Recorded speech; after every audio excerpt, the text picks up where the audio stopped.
తలచిన పనులన్నీ తక్షణమే సిద్ధింపజేస్తాను. కనుకనే ఈయనను సిద్ధి వినాయకుడు అన్నారు. విద్యార్థులకి విద్యను, జాయార్థులకు జాయాన్ని, ధనార్థులకు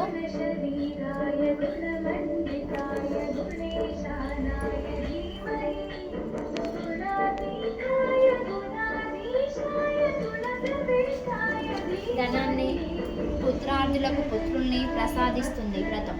వితంతువులు పూజించినట్లయితే మరే జన్మలో వైద్యాన్ని పొందారు. కాబట్టి ధర్మరాజా, సువివ్రతం చేసి నీ శత్రువులను గెలిచి మరలా రాజ్యాన్ని పొందు. సమస్త బ్రహ్మ, క్షత్రియ, వైశ్య, శూద్రాదులు కూడా ఈ వ్రతాన్ని యథావిధిగా ఆచరించి శ్రీ గణపతి అనుగ్రహం చేత సకల ఐశ్వర్యాలను పొందురుగాక అని సూతుడు చెప్పగా విని ధర్మరాజు వ్రతం చేసి కష్టములు తీరి శత్రువులను గెలిచి రాజ్యాన్ని సంపాదించుకొని మహారాజుగా పట్టాభిషిక్తుడయ్యాడు. హరి ఓం.